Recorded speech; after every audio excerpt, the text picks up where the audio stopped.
Tonight on OC News. The SAVE repayment plan for thousands of student loan holders is on the brink of getting shut down.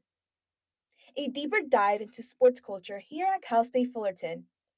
And a 9-year-old is giving gifts away instead of asking for them this holiday season. OC News starts right now.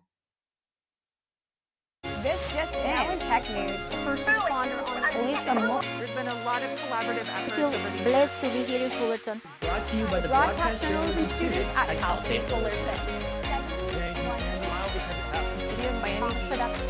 OC News starts right now. Hello, and welcome to the final early show of OC News for the semester. My name is Jenny Guzman. And I'm Litzy Aguilar. Glad to have you with us.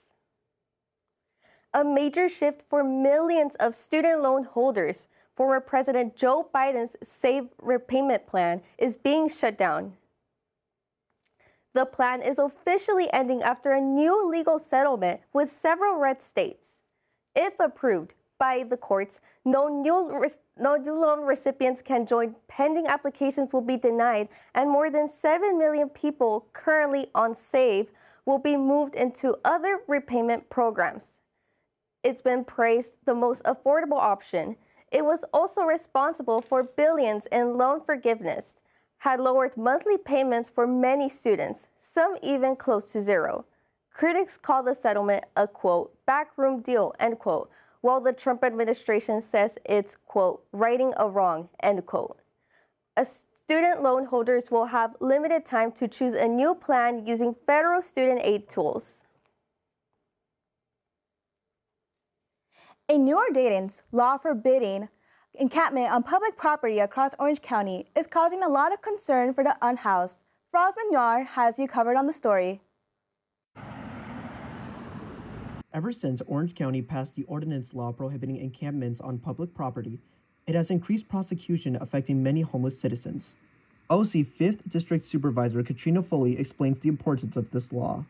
We need to make sure that we have the care and coordination and the supports for people who are experiencing homelessness and need help, as well as the law enforcement for those individuals who are, maybe they are creating crimes in the area, posing fire hazards, stealing, that kind of thing. And so we're always going to come with a housing first, care and coordination first model, but we do need to balance that against the law enforcement piece to keep people safe.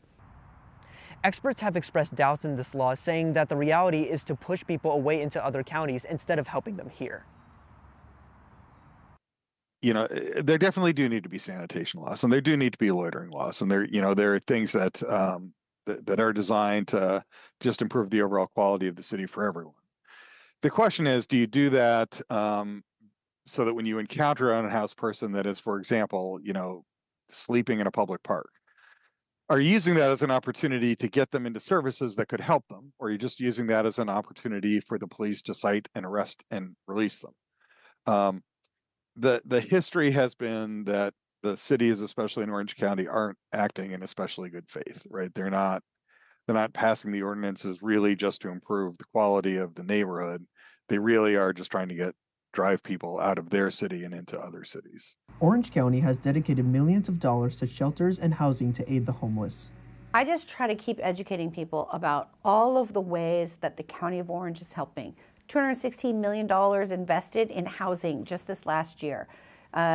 Hundreds of new permanent supportive housing units. In District 5, 2 motels converted to provide apartments for people who previously were homeless. All of these efforts have to work together. We have to have the supports, the housing, and the law enforcement in order to get to a net zero of homelessness and to prevent crime in our community. In Fullerton, Froz Manyar for OC News. Residents of the Rancho La Paz Mobile Home Park in Fullerton are worried about changes made by the new owners, which are reportedly putting seniors at risk. Sue Freyer has the story. Residents at Rancho La Paz in Fullerton say they're living in fear of losing the homes they've spent decades in. After the property was sold to a new owner, monthly rent jumped hundreds of dollars. increases many seniors on fixed incomes simply cannot afford. On Monday night, residents voiced their concerns at the park's Homeowners Association meeting. They shared frustrations about rising rents, deteriorating conditions, and a lack of city support. It's also where I spoke with longtime residents, who described how these changes are affecting them both financially and emotionally. How do you expect a person who lives on a fixed income to have their rent doubled and still call it fair? It's not fair because they made a decision to live here because they could afford it up to the point when they croaked. Residents here say the problems go far beyond rising rent. Holes in fences, a pool that's been shut down for months, and rat traps they say don't even work. And for many here, this book, The Great Deception, which documents decades of alleged mobile home exploitation, doesn't feel like history. It feels like what they're living through right now. I'm at risk for homelessness. I'm at risk for being captured by ICE. I'm at risk for being kicked out on the street. And because the house is going to probate, I might not even get half of what it is. For residents still fighting to stay, the uncertainty grows each month. Many fear the latest rent notice could be their last step before losing everything. Rancho La Paz, cruelty is your game, isn't it? My heart goes out to the people that are suffering, including old folks. So I'm running around playing piano for old folks, and they just so happy to see me. And a lot of them are scared that things are not going to be stable. For the seniors who've called Rancho La Paz home for many years, this isn't just a housing issue, it's a survival issue. And with more rent hikes expected, residents say they're running out of time and out of options. In Fullerton, I'm Suhaiti Freyer, OC News. Just yesterday afternoon, a shooting at Kentucky State University left 1 dead and 1 injured. Assistant Chief of Police Scott Tracy calls it an isolated incident, and authorities have not yet publicly addressed the motive. The shooting occurred near the school's dorms, where 1 victim was left in critical condition but is now stable, while the other victim was pronounced deceased. The 2 victims have not been publicly identified at the moment, but they have been confirmed to be Kentucky State University students. The suspect, identified as Jacob Lee Bard, was booked into jail on murder and first-degree assault charges. Police have also stated Bard is not a Kentucky State University student. This is the second shooting on the campus in 4 months, with the previous shooting resulting in 2 students injured, but no reported fatalities. Coming up next, we'll find out if this warm weather is going to continue in our weather report. And a wrestling legend is hanging up the jorts. These stories and more after a short commercial break.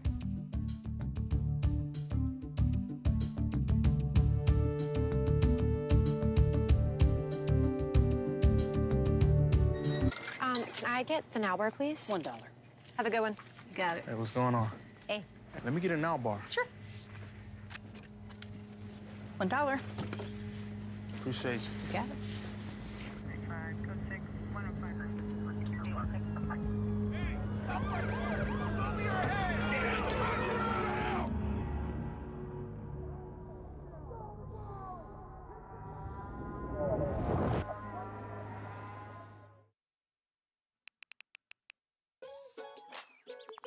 Worried about your friend but don't know how to reach out?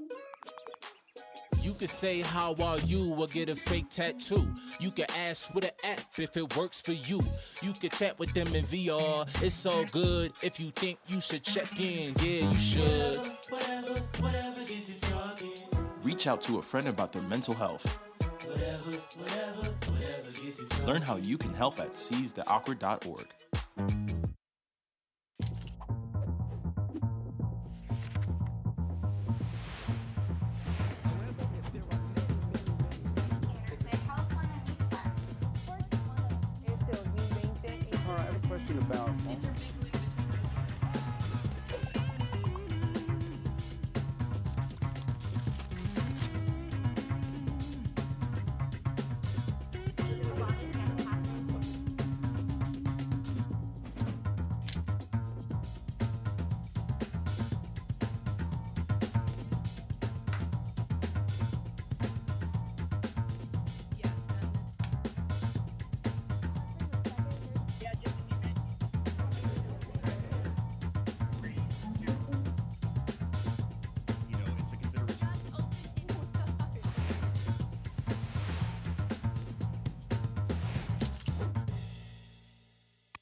Welcome back, Titans. Let's see whether we are throwing on a cozy hoodie or pretending like it's summer again.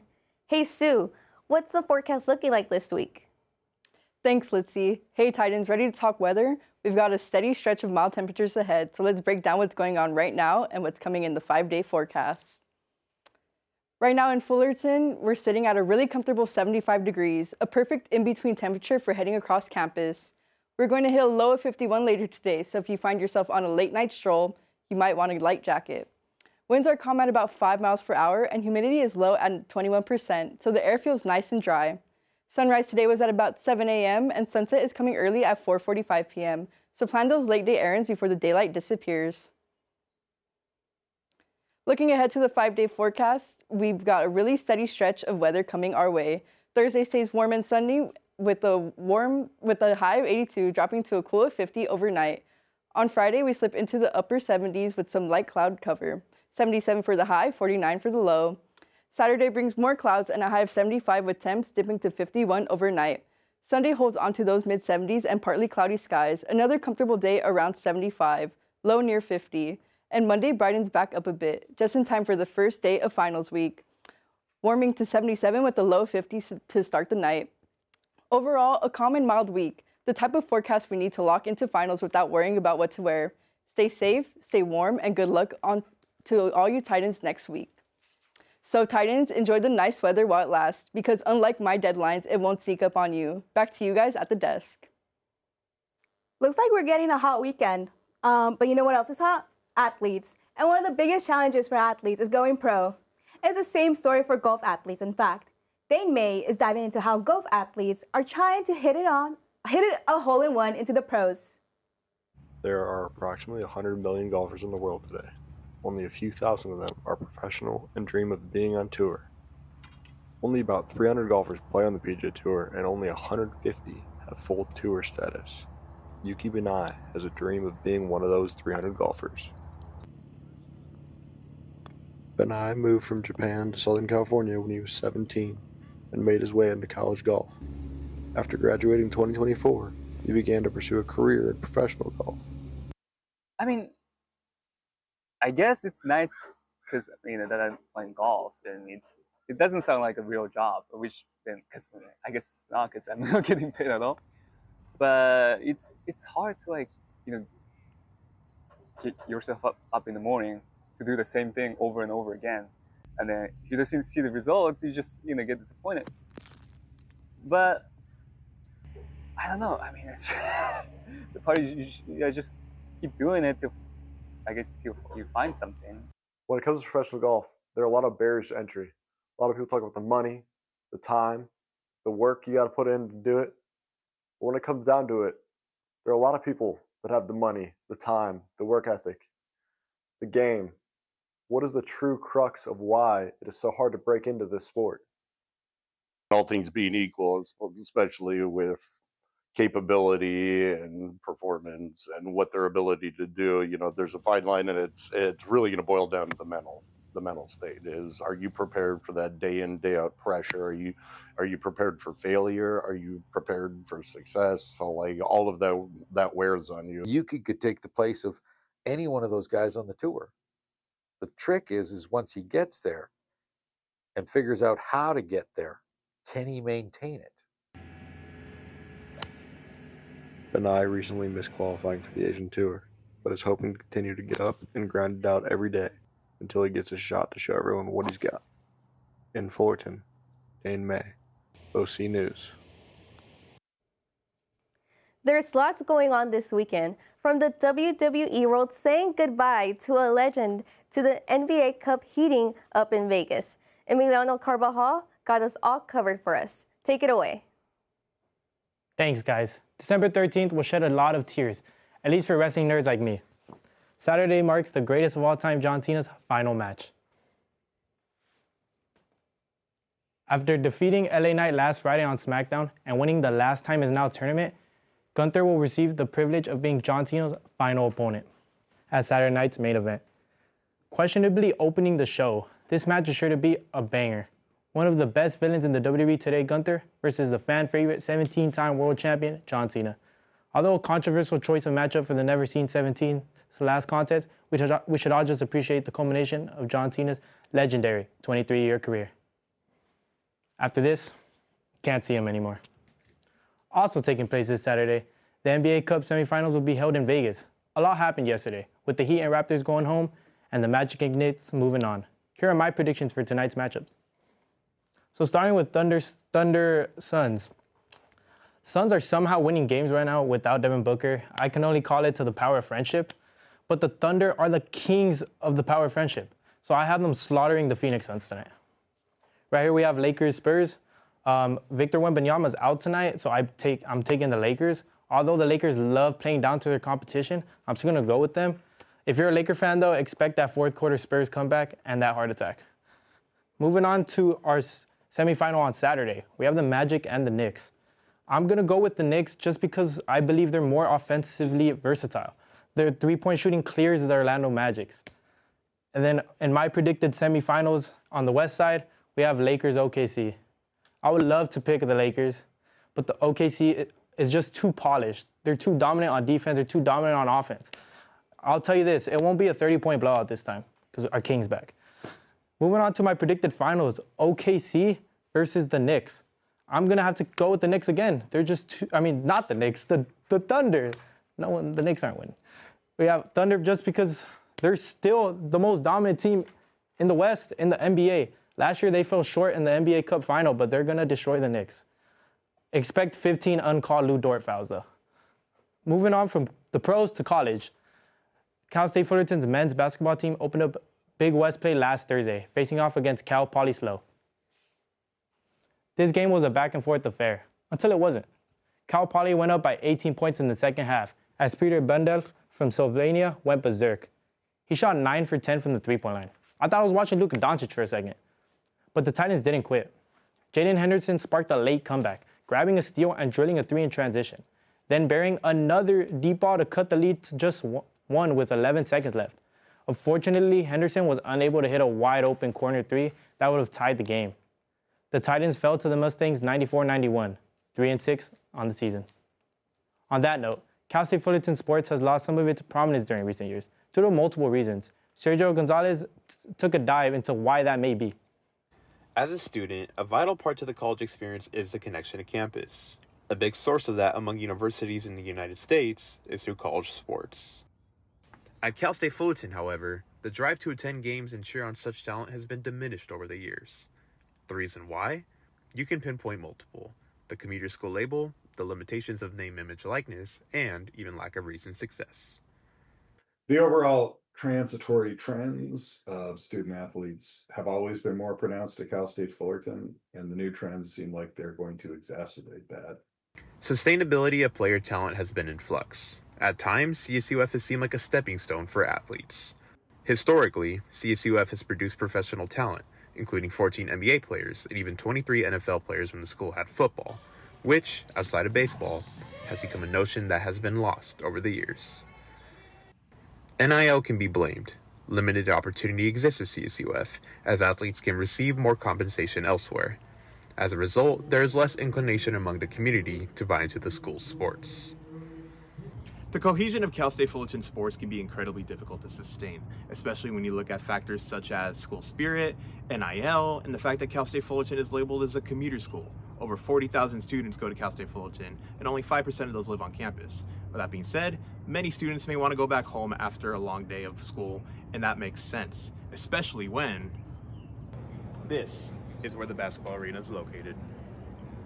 If you're commuting all the time, you might be aware there's a game going on, but sometimes you just as I remember when I commuted as a student that sometimes I went to a game, most of the time I just want to get back home because no telling where I was driving from. Alongside lacking student spirit, NIL has sidelined CSUF from receiving top talent from its competitors, straying athletes from CSUF. This season, the CSUF men's basketball team returned just one player from last season's roster, despite having only 4 graduating seniors. In 2024, softball aces Haley Rainey and Stacy Chambers both transferred after placing first and second in ERA in the Big West, leaving for Auburn and Oregon, respectively. It's a vicious cycle. So on one hand, if you're at a lower level, you step up to the big level for more money, but if you're at the big level, you're not playing, sometimes it just comes down to that opportunity, and you come back to the lower level. So it's a vicious cycle. Reporting with OC News, I'm Sergio Gonzalez. It's certainly hard being a Fullerton sports fan. It feels like nobody wants to play here. That's all I have for sports. Back to you guys at the desk. Whoa, wait, where'd he go? From Newark to North Pole, on Saturday, United Airlines did its annual fantasy flight for kids from local children's hospitals. 300 kids were invited to join the flight to the North Pole, led by Santa's helpers and engines instead of reindeers. During the long-hour flight, holiday cheer filled the cabin and then landed back in Newark hangar to meet Mr. and Mrs. Claus. With plenty of workshop activities, there wasn't a dull moment in the holiday cheer. This is a hint of magic for kids and their families who have been through unimaginable hardships. Coming up next, how local communities are bouncing back from tragedy in the holiday spirit. How a 9-year-old girl is helping her underserved community members. And I'll fill you in on the latest Marvel buzz and more as I give you the latest from the entertainment world. Stay tuned.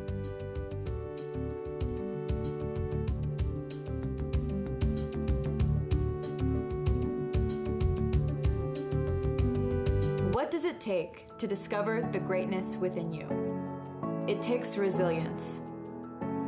When I first got to Cal State Fullerton, I felt lost. Then I found my community. It was like a caring family cheering me on. I wasn't sure about being a chemist. My professor showed me I could. People believed in me here, and I learned to believe in myself. Discover the resilience within you at Cal State Fullerton. I don't think that many kids in my son's school even do it. He makes fun of his friend who vapes. He would never try it. She's into soccer. She's on the honor roll. She's just not the type. No way. No way. No way. No way, my kid would never vape. Get your head out of the cloud. Today, nearly 8,000 kids will start vaping. Maybe even yours. Learn about the dangers at talkaboutvaping.org. We're all just trying to keep things running for those who rely on us. That's why we don't have time to be sick with the flu. We don't have time for delays. We don't have time for spills. Next. We don't have time for setbacks. Let's be real. Getting the flu shot helps you fight the flu. Get a flu shot for yourself and those around you too.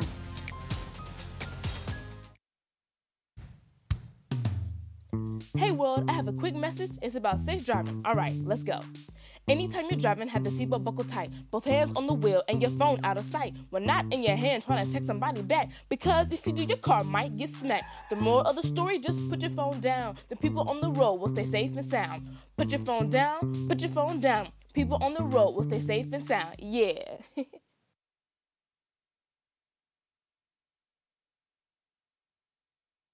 How prepared is your family if a wildfire shows up at your doorstep, or a flood, or an earthquake? You can't just turn away a natural disaster.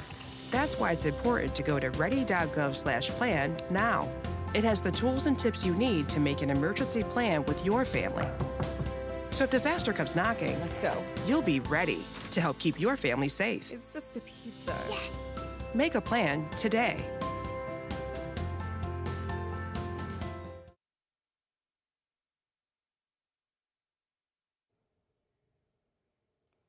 Even though the semester is winding down, there's no shortage of entertainment to cover. Julian Vallejo brings us the latest from music, fashion, and movies.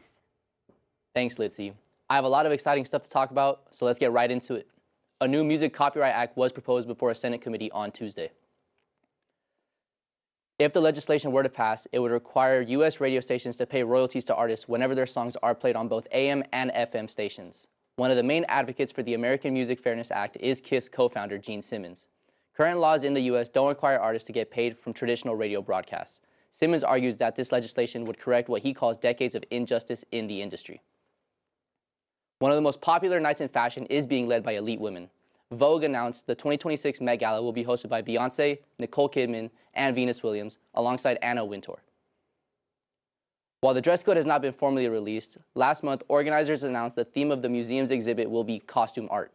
The Costume Institute exhibition will pair almost 200 artworks with around 200 garments and accessories in an effort to join the dots between fashion and fine arts. The gala will take place on May 4th in New York City at the Museum of Modern Art. One of the biggest box office hits of all time, Avengers Endgame, is re-releasing in theaters for a limited time in 2026. The announcement caught many fans off guard, as this would be the film's second re-release, the first since 2019. It builds upon the hype train for the next Avengers film, Doomsday, which many fans theorizing that the Endgame re-release will directly tie into the next film. While there is speculations of a new post-credit scene connecting the two films, no official announcement has been made. Avengers Endgame will hit theaters again in September. Speaking of box office numbers, I took a deeper dive into how the box office and the film industry as a whole is evolving with the rise of streaming exclusives. Streaming is at an all-time high. Multiple services like Netflix, Disney+, and Paramount Plus have a chokehold on the entertainment market. One of the biggest markets they impact is naturally the film industry. Blockbuster films, or films that are supposed to be blockbusters, aren't seeing the silver screen for as much time as one would usually expect. There's quite a shift, not just in terms of the consumer, but in terms of the companies providing content. Films' box office tenures can range anywhere from 30 to 60 days, with some not even seeing the theater at all. Some notable examples in recent history were Frankenstein, which had a 2-week box office run before debuting on Netflix, and Extraction, which was a Netflix exclusive release. A lot of people are very concerned about how this is impacting the theatrical business. And there's just a tremendous amount of debate going on right now. There are arguments for both sides of the debate. While it's clear that the theater business isn't as booming as it once was, many filmmakers still want their films to have a full theatrical release. And Netflix has their point of view, filmmakers have their point of view, and it's complicated, but it's not too complicated. And by that I mean, if you want theatrical exposure for your movie, you ideally not just want it in theaters for a week or two, you want it out there for, maybe 6 or 7 weeks. While this model has been utilized heavily in the past, as we move towards a more digital consumer market, a big shakeup is bound to happen. If you're a theater owner right now, you're nervous. This is a big deal for the theater owners. Before streaming, films will go through their regular production process at a studio, make their way to the big screen, and gain box office numbers. And once their time in the theater was up, it would go to either DVD or Blu-ray. But streaming has cut out the middleman for some of these films. Notable personalities in the industry, such as actors and filmmakers, have been huge advocates for films to stay in theaters. Most notably, Tom Cruise with the release of Top Gun Maverick, which some fans do prefer their films to be in theaters. No matter the way you consume your films, one thing is apparent: streaming giants are going to have a majority control of the market, whether we like it or not. For OC News, I'm Julian Vallejo. That's all I have for entertainment. I hope everyone's able to stay warm during this holiday season and watch some of their favorite movies, whether they're in the theater or on Netflix. I'll pass it back to you guys at the desk. A powerful celebration of art, identity, and talent. Black Student Union performers are redefining the spotlight. OC News' favorite reporter and bathroom dancer, Jay Given, has the behind-the-scenes look for you. At Cal State Fullerton, Black student performers are always finding a way to balance their school life and their passion for the arts. With many different varieties of art, each of them is building their own creative path while also balancing being a full-time student. This song called Your First Time, R&B. Baby, trust me with your body. I'm not gonna tell anybody. Being a Black student artist brings joy to a lot of these students' lives, but it also brings a lot of challenges. The hardest thing about being a student performer is not being compensated for my work. Student is trying to balance your social life and also just your personal life. Definitely isn't easy, especially when I'm a double major. Even though there are these obstacles for student performers, many see positives to this life that they live for school and being in the entertainment business. Drag queen on campus, and kind of like I see myself, or I would like to be like this advocate on campus, But like music also is like an outlet to have fun and just step away from your academic stressors. Even after graduation, many student performers still continue to build their craft. After Cal State Fullerton, unfortunately, I haven't had the chance to perform as much as I would have liked, but I do have a performance coming up this Saturday, so that's cool. Just trying to find some venues. Students also speak on how they feel a lot of support from the Black community at Cal State Fullerton. All the African American departments at the school have been so supportive of my gift. The amount of opportunities that have been granted to me because they recognize that I could sing very well. Yeah, the Black Student Union made me feel so great because everyone was so open and welcoming, and like I just felt like I could do anything because they're just gonna support me, they're gonna love me. It's good to have your community around you at all times to remind you of like why you're doing the things you're doing. As they imagine life after college, each performer has a vision where they hope their craft will take them far. And I hope that after I graduate, I become the #1 singer on the planet, bigger than Michael Jackson. I hope I get all the money that there is. Being an entertainer now, I hope that it like brings more opportunities for me to connect with more people. From the school to the stage, these Black student performers continue to grow and produce their craft and continue to paint their story. This is Jade Gavan from OC News, signing off. After wildfires hit Altadena earlier this year, many feared a beloved tradition would not return. Our reporter Miranda Palmas takes us to the Christmas tree lane. Smoke, evacuations, and uncertainty. That was the reality for Altadena earlier this year as wildfires burned through parts of this community, destroying homes and leaving families displaced. The community has been totally destroyed. Really sad. The fire started very close to my home, but thank God that my home did not burn. There was a lot of damage in my home. The insurance company was really good about paying for the damage. It came up to $47,000. When flames swept across Altadena this summer, the fire moved fast, burning through neighborhoods, scorching hillsides, and forcing families to gather what little they could before evacuating. And then I got an alert in my phone that there was a fire close by that we had to evacuate. And so I told my husband, we gotta leave. We gotta leave now. And so I just got some important documents and just a change of clothes because that's all the time we had. Some homes were lost, others were damaged, and even months later, the burn scars on the mountainside are still visible. But alongside the heartbreak was another fear, one tied deeply to Altadena's identity. Just blocks from the evacuation zones stands the century-old cedars that make up Christmas Tree Lane, a holiday landmark and a symbol of home for generations. As the fire approached, many in the community worried the trees wouldn't survive. Here on Santa Rosa Avenue, the trees aren't just decorations. They're a symbol for how close the community has gotten since the fires this year. I've been going to Christmas Tree Lane for maybe about 41 years. And now, as December arrives, the lane glows once again, a mile of light in a community still healing. For many families who lost homes or feared losing more, seeing the lights return is emotional. For Altadena, this year's display is more than a holiday tradition. It's a reminder of resilience, proof that even after the flames, the community can still find its light. Christmas Tree Lane will stay lit through early January. For OC News, I'm Miranda Palmas. A 9-year-old from Bristol, Connecticut is proving that even the smallest acts of kindness can make a big impact. Macy Hopkins is working to raise $2,500 to buy gifts and essentials for people in need. For over 4 years, Macy has collected bottles and cans to support Toys for Tots and to fill her kindness bags, donated to the Gape House for homeless and underserved families.